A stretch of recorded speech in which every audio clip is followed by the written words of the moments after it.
continuar adorando al Señor, ahora por medio de la predicación de su palabra. Vamos a orar, hermanos. Señor y Padre, te damos gracias otra vez.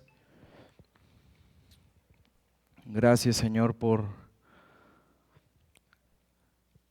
esa sublime gracia que nos alcanzó en Cristo. Gracias, Señor, por tu salvación. Padre, queremos pedirte, Señor, por este tiempo de predicación de tu palabra. Concédenos gracias, Señor, para escucharla con atención, con adoración. Padre, queremos ser hacedores de tu palabra. Concédenos el poder comprender este pasaje, el poder contemplar la gloria de tu Hijo, Señor. Queremos, Padre, ser bendecidos, ser santificados por tu palabra. Háblanos, Señor, en esta tarde. Bendice este tiempo, Señor. Concédeme gracia, Padre, en mi debilidad, para poder compartirla fielmente, con claridad, Señor. Te pido, Padre, ayudes a mis hermanos, que por medio de tu Espíritu hables, Señor, a sus vidas, y juntos podamos mirar con detenimiento la hermosura y la gloria de tu Hijo, Señor. Te lo pedimos, Padre, y te damos gracias en Cristo Jesús. Amén. Y Padre, también queremos pedirte, Señor, por Yurami Ortega. Te pedimos, Señor, que abras puertas, Señor, para su atención médica en estos momentos. Te pedimos le guardes, Señor, y que obres en medio de esta situación de salud que está pasando, que obres, Señor, salvación en ella, que ella pueda mirar a Cristo e ir a Él en arrepentimiento y fe. Te pedimos, Señor, le sanes de este dolor de cabeza intenso que tiene, Padre, y principalmente, Señor, te pedimos por su salvación. En Cristo Jesús. Amén. Hermanos, acompáñenme por favor a Juan capítulo 9. Vayamos allá, hermanos, por favor.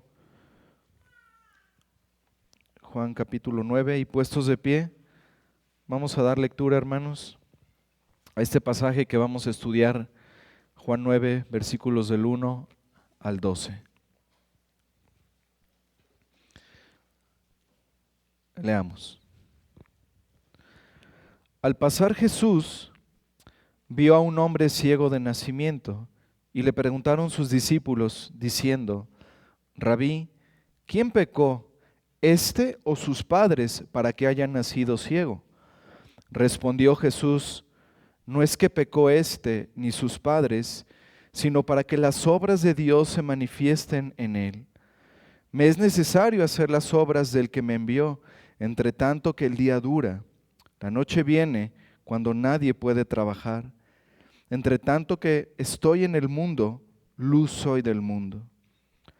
Dicho esto, escupió en tierra e hizo lodo con la saliva, y untó con el lodo los ojos del ciego, y le dijo: ve a lavarte en el estanque de Siloé, que traducido es enviado. Fue entonces y se lavó y regresó viendo. Entonces los vecinos y los que antes le habían visto que era ciego decían: ¿no es este el que se sentaba y mendigaba? Unos decían: él es, y otros: a él se parece. Él decía: yo soy. Y le dijeron: ¿cómo te fueron abiertos los ojos? Respondió él y dijo: aquel hombre que se llama Jesús, hizo lodo, me untó los ojos y me dijo, ve al Siloé y lávate. Y fui y me lavé y recibí la vista. Entonces le dijeron, ¿dónde está él? Él dijo, no sé. Amén, hermanos. Pueden tomar su lugar, por favor.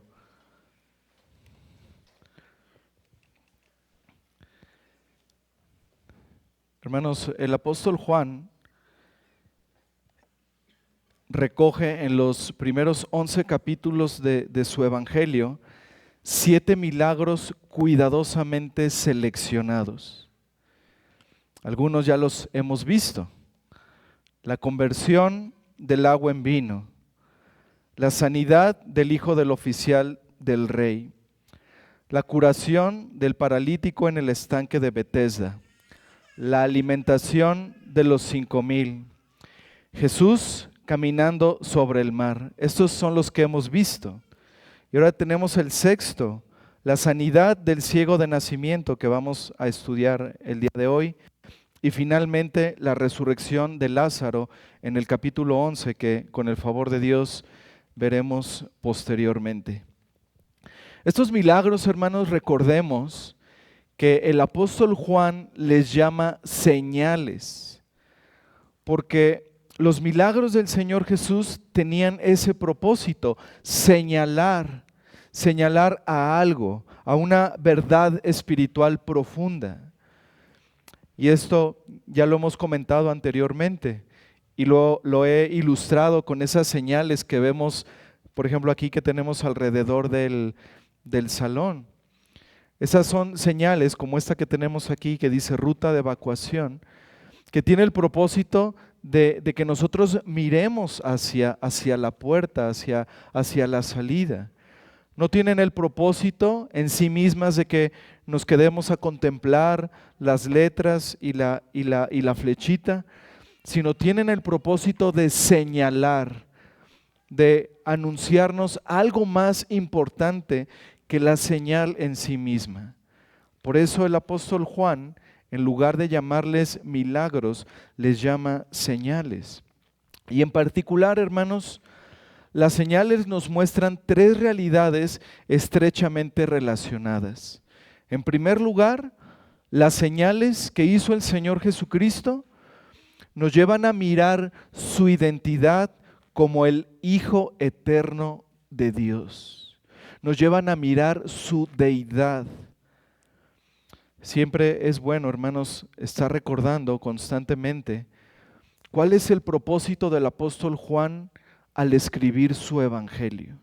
Acompáñenme a Juan capítulo 20, hermanos, por favor. Juan capítulo 20, versículos 30 y 31. Mira lo que dice Juan con respecto al propósito de su evangelio. Versículo 30. Hizo además Jesús muchas otras señales en presencia de sus discípulos, las cuales no están escritas en este libro. Eso quiere decir, hermanos, haciendo un paréntesis, que el apóstol Juan, como decía en un principio, seleccionó cuidadosamente esas 7 señales para incluirlas en su evangelio. Él nos dice que el Señor Jesucristo hizo más señales en presencia de sus discípulos que no están en su evangelio. Pero mira lo que dice el versículo 31.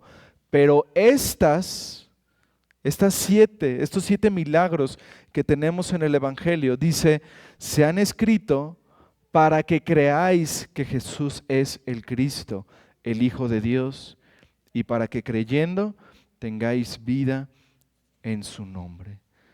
Así que esta señal que hoy vamos a estudiar, hermanos, al igual que las 6 demás, tienen ese propósito, señalar en primer lugar la identidad de Cristo como el Hijo de Dios. Y es a través, hermanos, de estas señales que precisamente nosotros podemos contemplar la gloria de Dios resplandeciendo en su Hijo. En estas señales vemos evidencias de su divinidad, de su deidad. Hermanos, ¿quién más puede dar vista a los ciegos?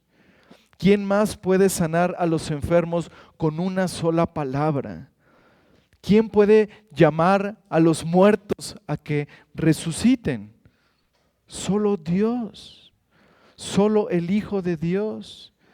Y por eso Juan selecciona estas señales para mostrarnos con claridad quién es Jesucristo y para que nosotros podamos creer en Él y podamos tener vida en su nombre.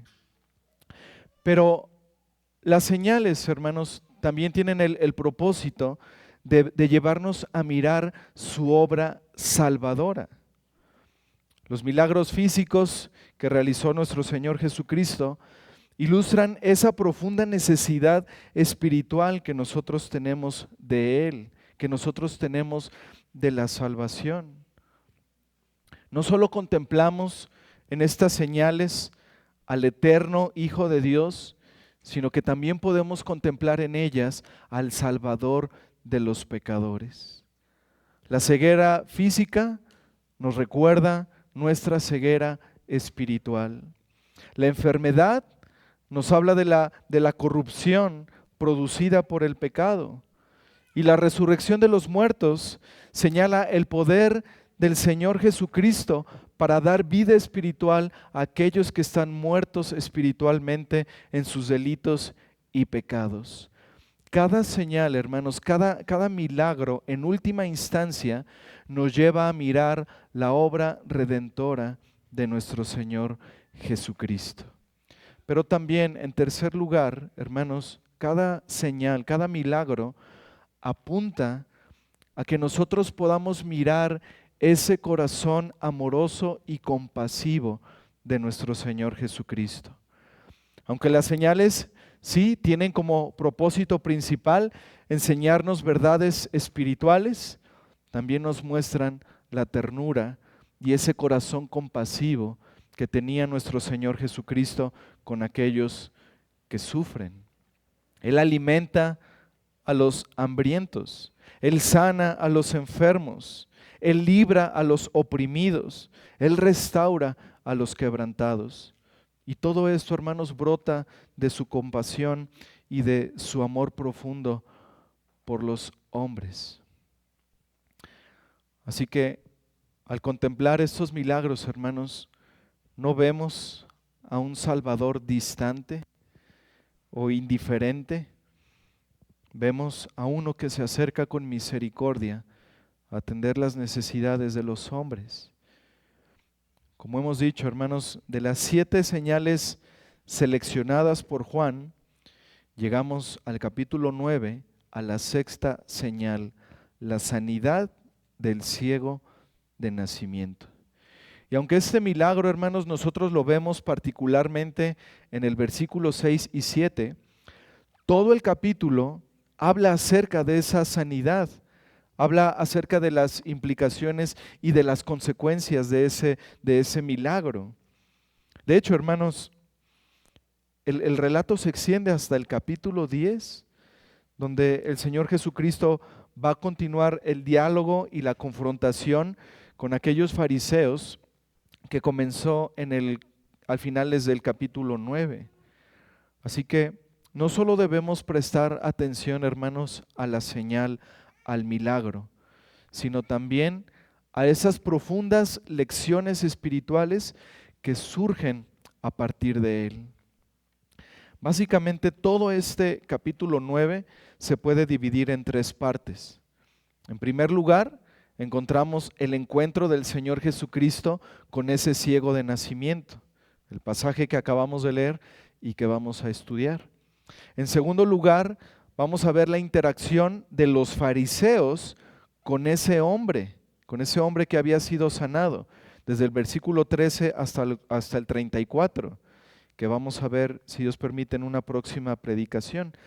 Y finalmente, vamos a ver en este capítulo 9 un segundo encuentro entre el Señor Jesucristo y este hombre que antes era ciego, del versículo 35 al 41. Ahí, hermanos, el Señor Jesucristo nos deja preciosas lecciones espirituales, tanto para aquel hombre que recibió la vista, como para aquellos fariseos que seguían endurecidos en su corazón. Y por eso, hermanos, es importante que tengamos presente que estos versículos del 1 al 12 que vamos a estudiar forman parte de un contexto mucho más amplio, que abarca todo el capítulo 9 y aún parte del capítulo 10. Este relato, hermanos, no termina ahí con el milagro. Nos conduce hasta el final del capítulo y va a prepararnos para el siguiente capítulo, el capítulo 10. Así que, hermanos, mientras estudiamos esta señal, este milagro del Señor Jesucristo, recordemos esas tres cosas que señalan todas, valga la redundancia, las señales del Señor Jesucristo. En este milagro vamos a ver la identidad de Cristo como el eterno Hijo de Dios. Vamos a ver también, hermanos, una ilustración viva de su obra salvadora a favor de los pecadores, y vamos a ver también su corazón lleno de compasión hacia los necesitados. Y todo esto, hermanos, resplandece de una manera hermosa en este sexto milagro registrado por Juan. Ahora, para considerar este relato con mayor detenimiento, vamos a estudiarlo bajo 4 sencillos encabezados. Vamos a ver una pregunta, la respuesta, el milagro y la reacción de los testigos. Una pregunta, la respuesta, el milagro y la reacción de los testigos. Comencemos con el primer punto, hermanos, la pregunta. Juan 9, versículos 1 y 2. Al pasar Jesús vio a un hombre ciego de nacimiento y le preguntaron sus discípulos diciendo: Rabí, ¿quién pecó, este o sus padres, para que haya nacido ciego?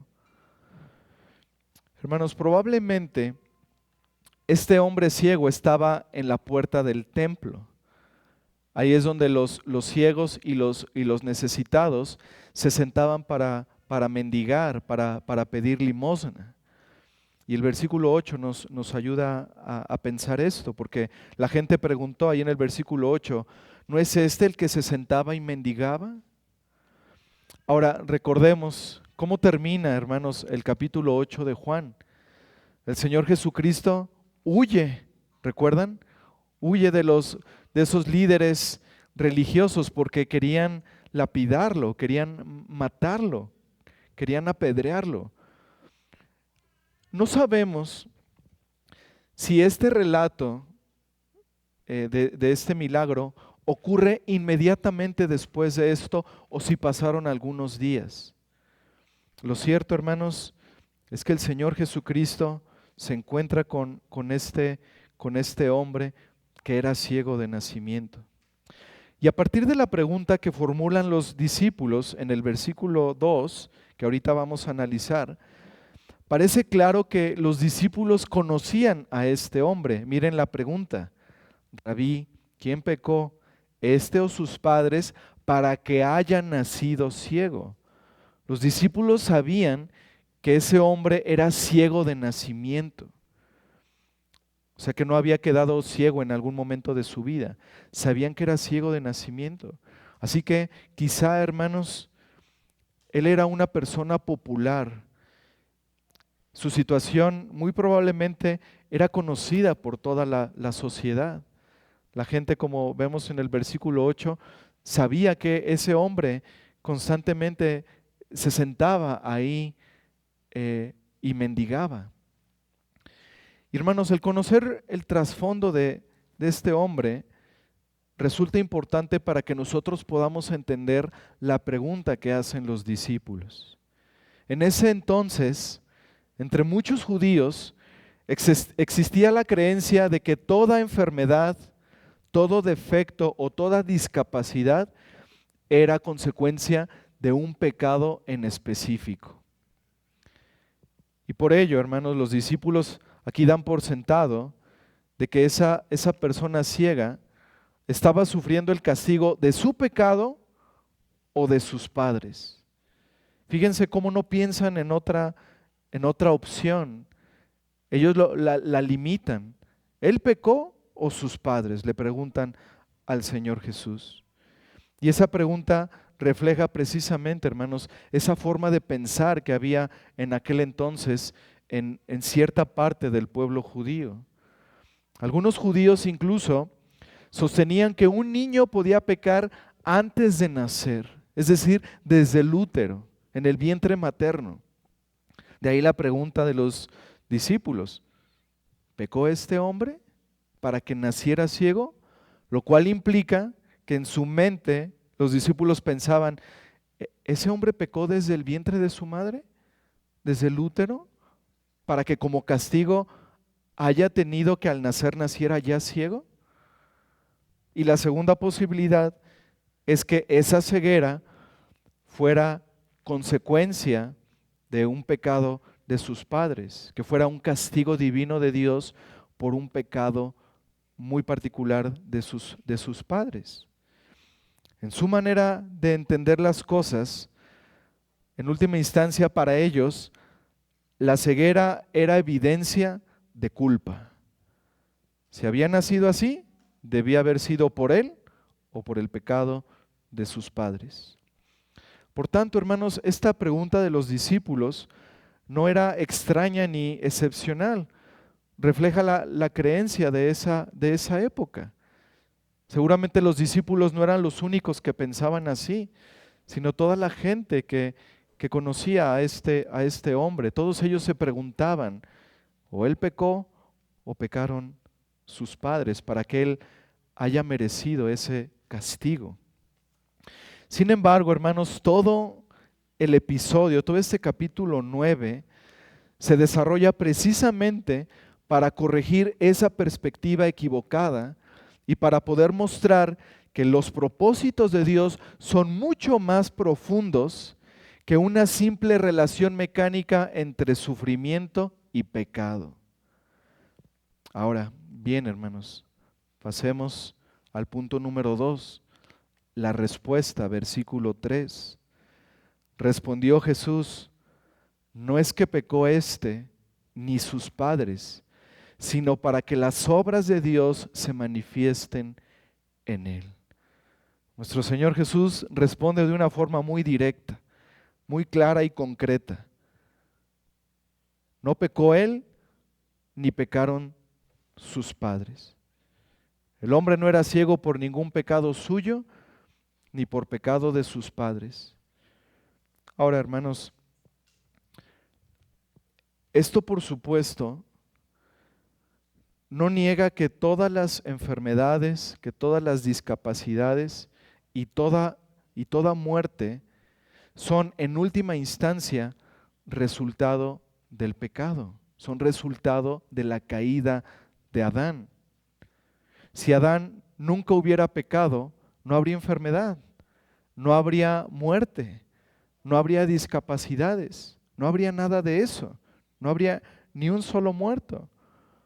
Nuestro Señor Jesucristo, hermanos, no niega incluso que a veces Dios provoque una enfermedad como consecuencia de pecados personales. Tenemos el ejemplo de 1 Corintios 11:30, aquellos que participaron indignamente de la cena del Señor, que murieron a causa de eso, y otros enfermaron. Pero lo que nuestro Señor Jesucristo está diciendo aquí es que en este caso particular, con este hombre ciego de nacimiento, su ceguera no se debió a ningún pecado personal ni a ningún pecado específico de sus padres.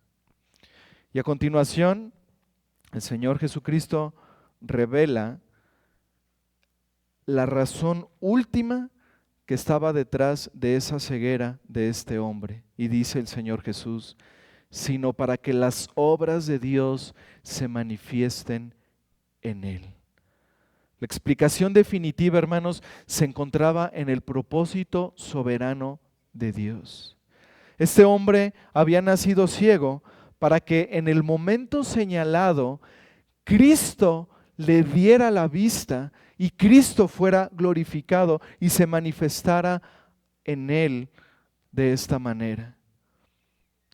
Así que la ceguera que duró muchos años, esa ceguera que parecía una tragedia sin explicación, terminó convirtiéndose en ese escenario donde la gloria de Dios resplandeció de una manera muy particular. Porque ese era el propósito, hermanos, detrás de esa ceguera de este hombre. El propósito era que Dios manifestara su gloria en él, que él fuera glorificado. Y en última instancia también, hermanos, para el bien de ese hombre. Porque a raíz de esto, como vamos a ver al final del capítulo 9, este hombre no solo fue sanado físicamente, este hombre fue sanado espiritualmente. El Señor abrió sus ojos espirituales también a la verdad.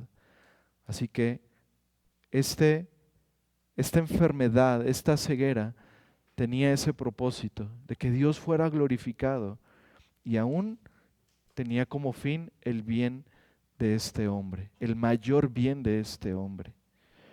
Versículo 4, dice el Señor Jesús: me es necesario hacer las obras del que me envió. Entre tanto que el día dura, la noche viene cuando nadie puede trabajar. Al decir la noche viene cuando nadie puede trabajar, el Señor Jesús está hablando acerca de la muerte y particularmente estaba anticipando su muerte que pronto vendría en unos 6 meses. Pero entre tanto que el día dura, dice el Señor, me es necesario hacer las obras del que me envió. ¿Y cuáles son parte de esas obras? Sanar a ese hombre. Cristo había venido a este mundo, hermanos, para llevar a cabo la obra que su Padre le había encomendado en ese acuerdo intratrinitario que nosotros conocemos como el pacto de redención. Es lo que el Señor está diciendo. Yo voy a hacer algo antes de morir. Voy a hacer algo que me envió el Padre.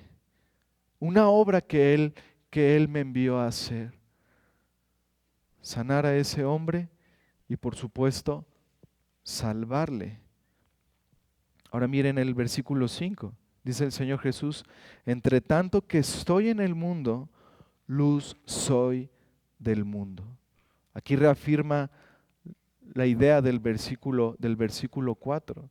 Él va a hacer algo y dice: entre tanto que estoy aquí en el mundo, que estoy entre ustedes, yo soy la luz del mundo. Voy a alumbrar a los hombres, voy a alumbrar a este hombre en particular, a este hombre ciego de nacimiento. Aquí el Señor Jesús, hermanos, está reafirmando lo que ya había declarado con contundencia en el capítulo 8, que Él era la luz del mundo, la luz enviada por Dios para alumbrar a los pecadores. Y de esto, hermanos, están llenas las profecías del Mesías en el Antiguo Testamento. Esas promesas del Antiguo Testamento sobre el Cristo, sobre el Mesías futuro, contenían muchas referencias a que Él traería luz a las naciones, pero además de que Él devolvería la vista a los ciegos. Acompáñenme por favor, hermanos, a Isaías capítulo 29.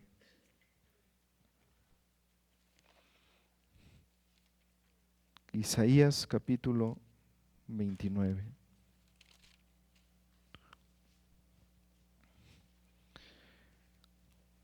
Leamos el versículo 18. Isaías 29, versículo 18. En aquel tiempo los sordos oirán las palabras del libro. ¿Y qué dice? Y los ojos de los ciegos verán en medio de la oscuridad y de las tinieblas. Hermanos, Isaías 29 es un pasaje mesiánico. está hablando de Cristo. Y está diciendo que Él vendrá para que los sordos oigan las palabras del libro y los ojos de los ciegos verán en medio de la oscuridad y de las tinieblas. Hermanos, esto se cumple en Juan capítulo 9. Cristo cumplió estas palabras en ese hombre ciego de nacimiento. Pero mira el versículo siguiente, el versículo 19, Isaías 29, 19. Dice, entonces los humildes crecerán en alegría en Jehová, y aún los más pobres de los hombres se gozarán en el Santo de Israel. Hermano, ¿sabes? Después de la sanación de ese hombre, ¿qué es lo que él va a decir? Que vamos a ver más adelante. Él dijo, creo, Señor, y le adoró. Así dice la Escritura. Este hombre ciego, hermanos, era un hombre humilde que crecería en alegría en Jehová. Era de los más pobres, como dice aquí Isaías, de los más pobres de los hombres, de los más menospreciados, de los que ni siquiera tenían acceso al templo por tener ese pecado, por ser ciego. Y dice aquí Isaías, los más pobres de los hombres se gozarán en el Santo de Israel. Y eso se cumplió en este hombre, hermanos. Este hombre que reconocería al Señor Jesucristo como el Hijo de Dios, sería salvo y le adoraría. Lo que el Antiguo Testamento prometió acerca del Mesías, Cristo lo cumplió en totalidad. Pero veamos Isaías 42, hermanos. Ahí más adelante, Isaías 42. Miren el versículo 1. He aquí mi siervo, yo le sostendré, mi escogido, en quien mi alma tiene contentamiento. He puesto sobre él mi espíritu, él traerá justicia a las naciones. Aquí, hermanos, el Padre está hablando acerca del Hijo en su estado futuro como siervo, en su estado futuro encarnado.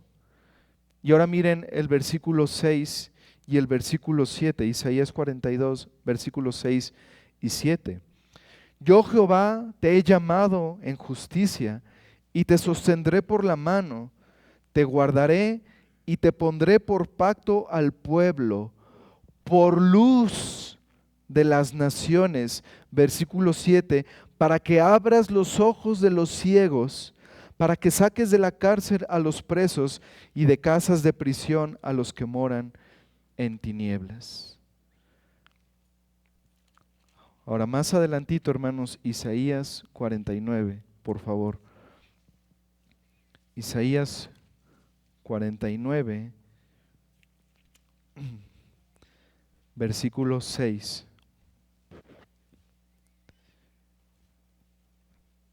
Dice, poco es para mí que tú seas mi siervo, para levantar las tribus de Jacob y para que restaures el remanente de Israel.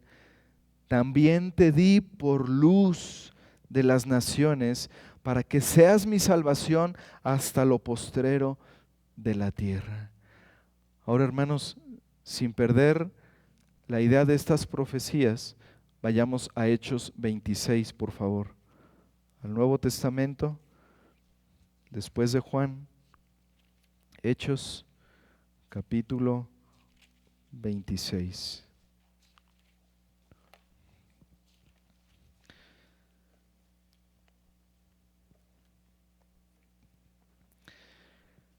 Aquí podemos ver, hermanos, en el testimonio del apóstol Pablo, cómo el Señor Jesucristo cumple esas profecías.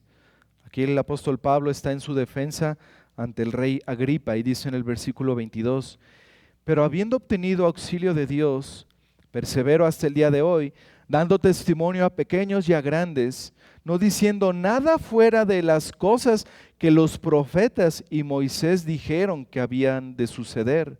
Versículo 23, que el Cristo había de padecer y ser el primero de la resurrección de los muertos, para anunciar luz al pueblo y a los gentiles. Eso es lo que había profetizado Isaías, hermanos, que daría al Mesías como luz a las naciones, que por medio de él vendría salvación hasta lo postrero de la tierra. Y es lo que el apóstol Pablo está confirmando aquí en su testimonio, que Cristo hizo eso, que Cristo anunció luz a las naciones, a los judíos y también a los gentiles, es decir, a toda la tierra, a todos los pueblos, a toda lengua, a toda nación. Cristo es el cumplimiento de esto, hermanos. Y aún esas profecías que hablaban de que Él devolvería la vista a los ciegos, también se cumplen, hermanos, y las vemos cumplidas en este capítulo 9 que estamos estudiando. Cristo fue luz a las naciones, tanto a judíos como a gentiles. ¿Por qué? Porque Él es la luz del mundo. Él es la luz de las naciones, la luz para todos los pueblos, para todas las tierras. Ahora regresemos, hermanos, por favor, a Juan capítulo 9 y veamos ahora el tercer punto, el milagro. Juan 9, versículos 6 y 7. Dicho esto, escupió en tierra e hizo lodo con la saliva y untó con el dedo los ojos del ciego y le dijo: ve a lavarte en el estanque de Siloé, que traducido es enviado. Fue entonces y se lavó y regresó viendo. Ahora, hermanos, aquí hay varias teorías de por qué el Señor Jesucristo sanó de esta manera, de por qué la saliva, de por qué el lodo, de por qué aplicó ese lodo en los ojos de este hombre. Hermanos, la mejor respuesta a esto es que nuestro Señor Jesucristo no está limitado a ningún medio concreto para llevar a cabo sus planes, para llevar a cabo sus propósitos. Él puede sanar como a Él le plazca. Pero fíjate, hermano, en el mandamiento del versículo 7. Y le dijo el Señor Jesús a ese hombre: ve a lavarte en el estanque de Siloé, que traducido es enviado. Hermanos, aquí está la respuesta. A veces los comentaristas se centran demasiado en querer darle un significado a la saliva, a la tierra, que si fue la tierra porque el hombre fue creado del polvo de la tierra, entonces esto representa una nueva creación, una recreación, muchas cosas, hermanos, pero la clave está en que el Señor aplicó el barro, el lodo, en los ojos de ese hombre para que ese hombre fuera al estanque de Siloé. Es en eso en lo que debemos prestar atención. De lo demás son meras especulaciones. No podemos saber específicamente por qué la tierra, por qué el lodo, pero sí podemos saber por qué lo mandó al estanque. Y lo podemos saber, hermanos, porque el apóstol Juan, de una manera intencionada, nos dice qué significa la palabra Siloé, el nombre del estanque. ¿Qué significa? Esa palabra, hermanos, significa enviado o el enviado. Y mira cómo esta palabra, hermano, inicia en mayúscula. Hermanos, Cristo es el enviado de Dios. Cristo es el enviado que ha venido a este mundo para cumplir la misión que su Padre le encomendó desde la eternidad. Así que el Señor Jesús lo envía al estanque de Siloé, que quiere decir el enviado, para que este ciego pudiera comprender que esa sanidad se debía al Mesías, al enviado de Dios. El Padre envió a su Hijo. Cristo es el enviado que lava, que limpia, que purifica como el agua. ¿Se dan cuenta, hermanos? Así que no es que la saliva tuviera propiedades curativas, como algunos han dicho, ni el barro, ni siquiera las aguas del estanque de Siloé. Toda sanidad procede de Cristo. Y eso, hermanos, es lo que este hombre ciego iba a tener muy claro. Fue enviado al enviado por el enviado. Fue enviado ahí, hermanos, para que él pudiera reconocer que fue sanado por el enviado de Dios. Ahora, al final del versículo 7 dice, fue entonces y se lavó y regresó viendo. Ocurre ahí el milagro. De esta manera el Señor Jesús sanó los ojos físicos de este hombre y, como les decía, al final del capítulo veremos que el Señor Jesús también sanó sus ojos espirituales, su alma. Ahora, hermanos, con todo esto, a ese hombre se le exigió cierta dosis de fe. Él tuvo que obedecer a Cristo en ese mandato de que fuera al estanque. Le dijo que fuera para poder lavarse. Y él fue al estanque, se lavó y fue como pudo ver. Ahora, aquí quiero explicar algo rápido antes de continuar. Cristo siempre salva a través de la fe. Independientemente de cómo nos haya atraído hacia Él, el Señor Jesús siempre nos lleva a creer y a obedecer el Evangelio. Este hombre obedeció al Señor Jesús en lo que le pidió que hiciera, y para ello tuvo que tener fe. Que este hombre pudo haber dicho, yo, al estanque de Siloé, ¿sabes cuántas veces he estado ahí? ¿Para qué voy a ir ahí? Nomás para quitarme esto, tengo manos, me los puedo quitar, me puedo quitar este lodo. Pero él fue con fe, hermanos, porque él sabía que iba a ocurrir un milagro. Ese hombre fue con fe a ese estanque. Y Cristo, hermanos, como les decía, siempre nos salva a través de la fe. Así, de la misma manera en que Cristo llamó a ese hombre a que fuera al estanque, así el Señor Jesucristo llama a los pecadores a que vengan a Él para que obtengan salvación, para que sean salvos de las tinieblas espirituales en las que se encuentran. Amigo que estás aquí, si tú quieres ser sanado de tu ceguera espiritual, debes hacer lo que Cristo te manda a hacer. Debes hacerlo con fe. Arrepiéntete de tus pecados y confía en el Señor Jesucristo. Y esa es la manera en que vas a sanar de tu ceguera espiritual. Confía en el enviado de Dios al mundo.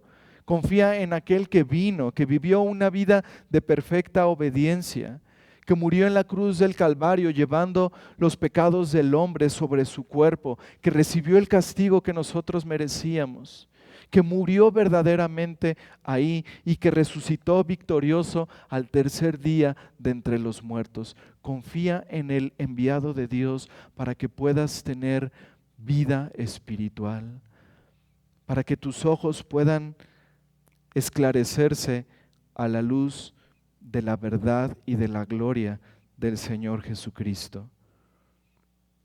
Ahora, hermanos, esto nos lleva finalmente a nuestro cuarto punto, la reacción de los testigos del milagro. Versículos del 8 al 12. Entonces los vecinos y los que antes le habían visto que era ciego decían, ¿no es este el que se sentaba y mendigaba? Unos decían, Él es. Otros, a él se parece. Él decía, yo soy. Y le dijeron, ¿cómo te fueron abiertos los ojos? Respondió él y dijo, aquel hombre que se llama Jesús hizo lodo, me untó los ojos y me dijo, ve al Siloé y lávate. Y fui y me lavé y recibí la vista. Entonces le dijeron, ¿dónde está él? Él dijo, no sé. Probablemente muchos habían visto a ese hombre en ese lugar pidiendo limosna durante años, quizá durante décadas, porque podemos saber que este hombre ciego era un hombre de edad madura. Lo vamos a ver más adelante cuando sus padres les preguntan, los fariseos, y ellos le dicen, pregúntenle a él, ya está bastante grandecito para que les responda. Estos hombres, hermanos, que se preguntan, ¿es él? ¿Se parece? ¿No es el que se sentaba aquí a mendigar? Ellos habían visto a ese hombre ahí, hermanos, quizá por muchos años. Y sin embargo, parece que nunca le habían prestado atención, que nunca lo habían visto en verdad, porque ni siquiera estaban seguros de que era él. Es obvio, hermanos, que no le habían prestado la atención suficiente a este hombre como Cristo lo hizo. Y aquí es donde vemos el amor del Señor. El Señor Jesús lo miró con compasión, lo miró con ternura y atendió su necesidad. Los hombres pasaban y quizás hasta se hacían a un lado y nunca lo habían visto, nunca habían visto bien su rostro. Y por eso dudan que es Él cuando tiene vista. Y finalmente, hermanos, este hombre resuelve esa controversia por sí mismo y Él les dice, yo soy. Y les cuenta cómo aquel hombre llamado Jesús lo había sanado. Esta es la explicación, hermanos, de nuestro texto y quiero ahora, hermanos, llevarlos a reflexionar en tres cosas que tienen aplicación para nuestras vidas por medio de este pasaje. Primero, hermanos, consideremos cómo nuestro Señor Jesucristo sanó a este hombre. Escupió en tierra, hizo lodo con la saliva, ungió los ojos del ciego, le dijo, ve al estanque de Siloé. El hombre fue, se lavó y regresó viendo. Hermanos, ¿quién puede hacer esto sino solo el eterno Hijo de Dios? Qué demostración tan extraordinaria de su poder. ¿Recuerdan? Las señales tienen ese propósito, llevarnos a mirar la divinidad de Jesús, su deidad.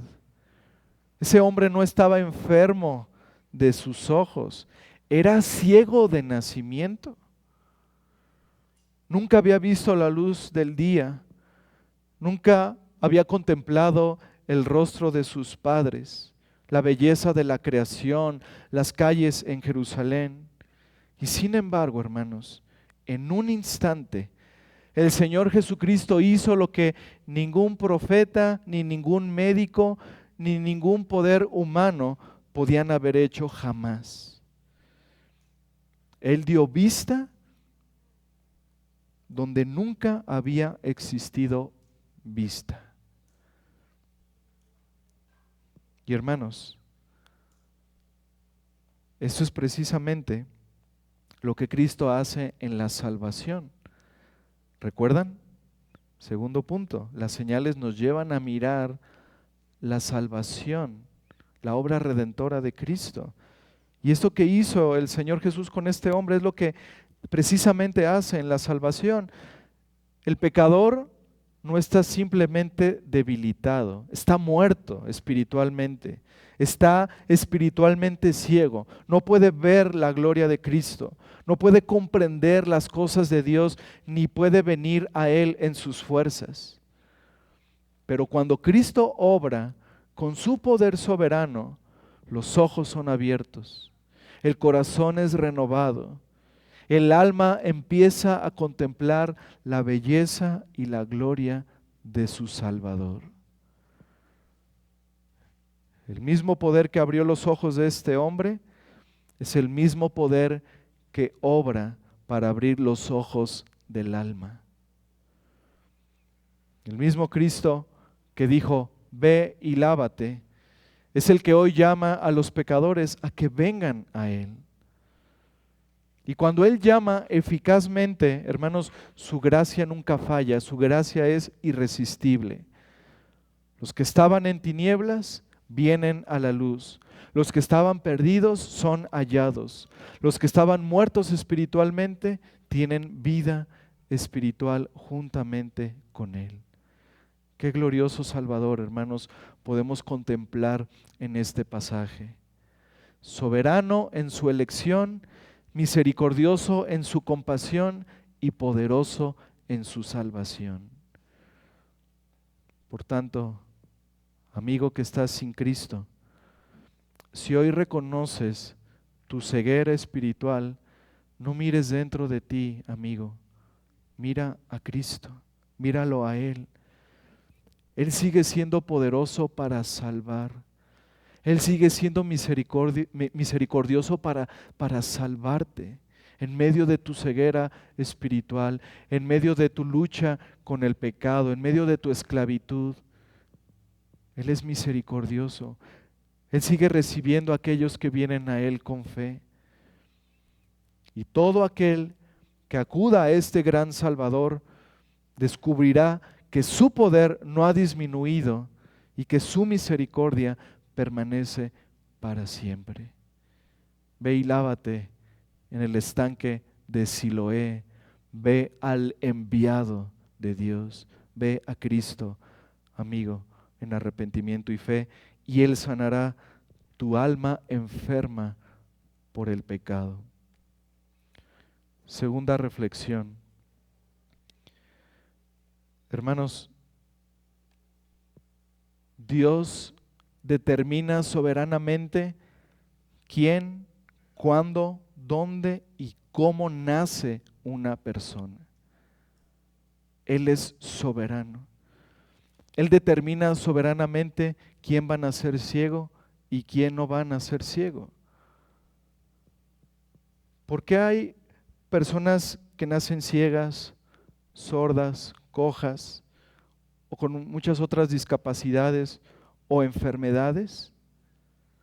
Porque Dios, hermanos, en última instancia predestinó soberana y sabiamente que esas cosas así acontecieran para su gloria. Eso es lo que aprendemos de este pasaje. Y esto es un gran consuelo, hermanos. Nada pasa, nada ocurre sin un propósito santo y bueno que tiene como fin la gloria de Dios y el bien de su pueblo.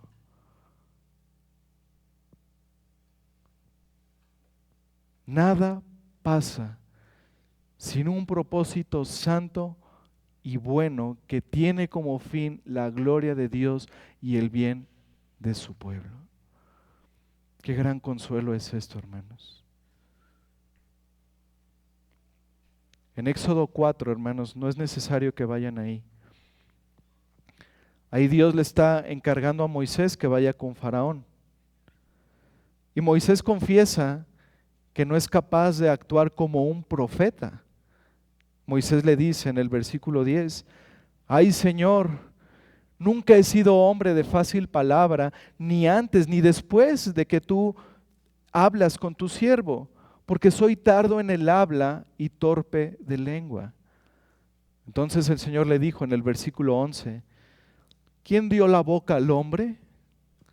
¿O quién hizo al mudo y al sordo, al que ve y al ciego? ¿no soy yo Jehová? Ahí está claro, hermanos. Él es soberano. Él es el quien hace al mudo, al sordo, al ciego, al que tiene alguna discapacidad, alguna enfermedad.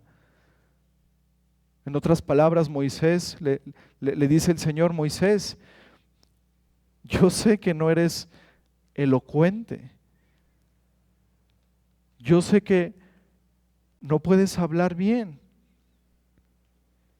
Y esta es la razón principal y fundamental por la que es así, porque yo te hice así. Y yo te hice así, Moisés, tal cual, para mostrar mi gloria en ti.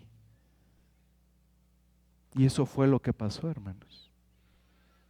A pesar de la debilidad y de las limitaciones de Moisés, el Señor hizo grandes maravillas a través de él. Como profeta y como líder. Hermanos, Dios decreta, hemos estudiado acerca del decreto. Dios decreta las discapacidades para dar a conocer su gloria. Él dispone estas cosas, hermanos, por una razón sabia y misericordiosa. No te preguntes más.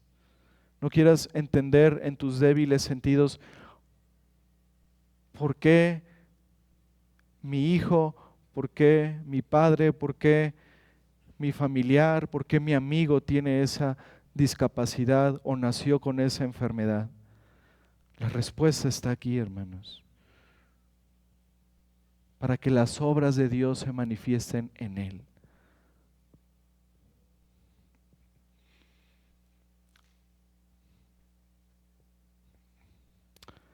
Así, hermanos, regresando a este hombre ciego de nacimiento, podemos decir entonces que desde la eternidad pasada Dios decretó que este hombre naciera ciego para que Cristo lo sanara y recibiera la gloria. Que Dios determinó desde la eternidad pasada que ese hombre naciera ciego para que Dios manifestara su gloria en él, dándole vista y sobre todo dándole salvación, eterna salvación. Ahora, hermano, déjame hacer esta aplicación aún más personal. Por ejemplo, piensa, hermano, en una persona criada en un hogar no cristiano que sufrió todo tipo de males.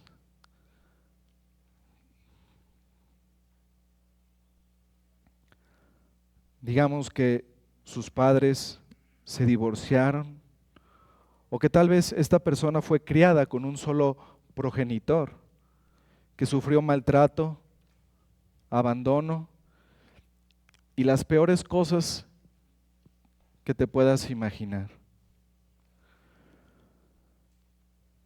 Ahora, hermanos, entre paréntesis, la soberanía de Dios en ninguna manera elimina la responsabilidad del hombre. En este ejemplo, en este caso, aquellos que abusaron de esta persona, incluso si fueron sus propios padres, ellos son responsables y ellos van a rendir cuentas en el día del juicio si no se arrepienten. Pero, hermanos, como Dios es soberano, Él ha ordenado todas estas cosas con un propósito específico. Si este es tu caso, hermano, o uno similar, recuerda que Dios determina soberanamente quién, cuándo, dónde y cómo nace una persona. Él es quien determina en qué hogar vas a nacer. ¿Quiénes serán tus padres? ¿Quiénes serán tus hermanos? Él determina el contexto en el que te vas a criar.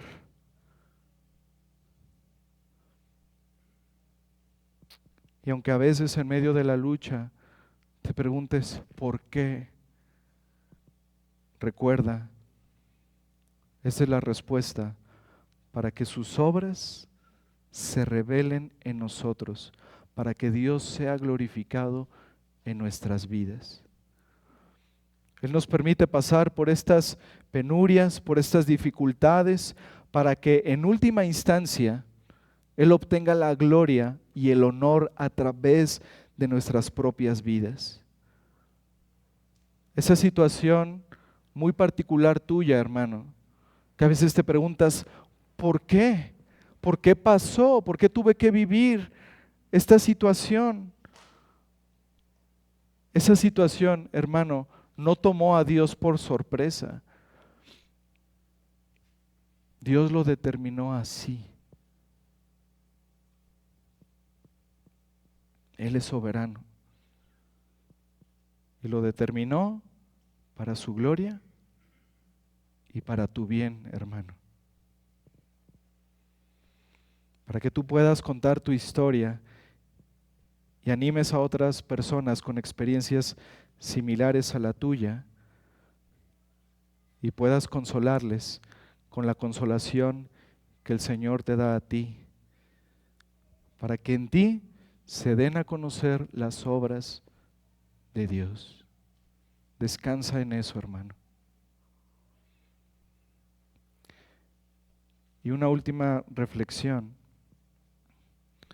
Hermanos, Dios nos ha dado vida espiritual con un propósito específico, con un propósito eterno. Glorificarle y vivir para Él. Cada día que recibimos, hermanos, es una oportunidad para servirle, es una oportunidad para disfrutar de Él, para conocerle, para caminar en obediencia a su voluntad. Con frecuencia, los afanes y las distracciones de este mundo nos hacen olvidar que nuestro tiempo es limitado. Pero hermano, te recuerdo que las horas que pasan ya no regresan. Y por eso somos llamados por el Señor a aprovecharlas sabiamente para aquello que verdaderamente tiene valor, para aquello que tiene valor eterno. Hermanos, yo les aseguro que en el día del juicio nadie se arrepentirá por los esfuerzos que hicieron para venir a las reuniones de oración entre semana.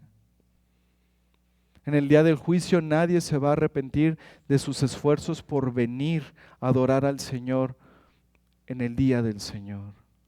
Nadie se va a arrepentir por las buenas obras que hicieron hacia sus hermanos buscando la gloria del Señor. Nadie, hermanos. Que Dios nos despierte ahora, mientras aún estamos a tiempo de cambiar nuestras prioridades, de arrepentirnos, de emplear nuestro tiempo con sensatez. Aún es de día, hermanos, pero la noche se acerca donde ya no podremos trabajar, donde ya no tendremos la oportunidad de compartirle a nuestro prójimo el Evangelio,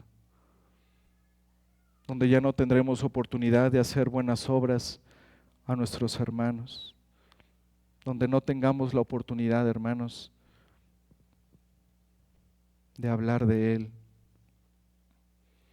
El tiempo se está acabando. Dedica tu tiempo, hermano, a las cosas eternas, en lo que realmente importa. ¿Requiere esfuerzo? Sí. Todo requiere esfuerzo. Hasta para pecar necesitas esforzarte. Tenemos que aprovechar, hermanos, nuestros días, compartir el Evangelio, ayudar a los demás en la iglesia, a servir. Hermanos, estas son las cosas que deben tener prioridad en nuestras vidas. Y nuestro Señor Jesucristo es el ejemplo perfecto. Él dedicó toda su vida a cumplir la voluntad del Padre, sirviendo con amor y con misericordia en todo momento. Así que hoy te animo, hermano, a reflexionar. ¿Estás usando tu tiempo para la gloria de Dios? ¿Estás viviendo de acuerdo con el propósito que Él tiene para tu vida? Hermanos, que el Señor nos conceda gracia para aprovechar bien nuestros días, para seguirle conociendo a Él y glorificar su nombre. Amén. Oremos, hermanos.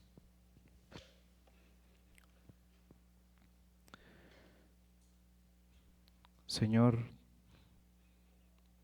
te damos gracias por tu palabra en esta tarde. Gracias, Señor, por lo que tú nos has hablado a través de la predicación. Queremos pedirte, Señor, que nos ayudes a meditar en estas cosas que hemos visto. Padre, ayúdanos a contemplar la gloria de tu Hijo en estas señales que Él hizo, en esta señal en particular. Ayúdanos, Señor, a que podamos descansar en aquellas preguntas que luego vienen a nuestra mente, que podamos descansar en tu soberanía,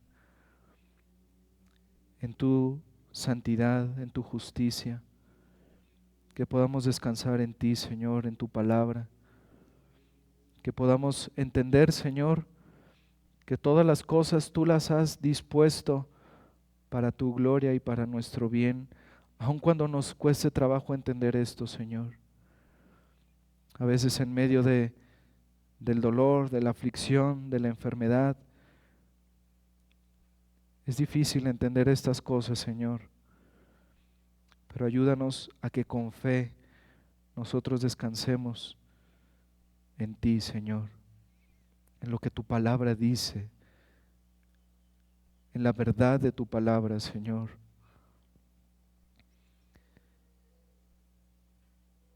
Y Padre, queremos también pedirte por aquellos que son ciegos espirituales,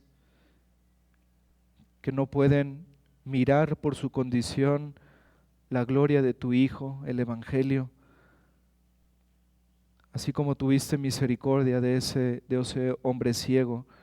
Así te pedimos, Señor, tengas misericordia de todos los que están aquí sin Cristo, que con tu poder y tu misericordia les salves, Señor, para tu gloria. Te lo pedimos en Cristo Jesús. Amén.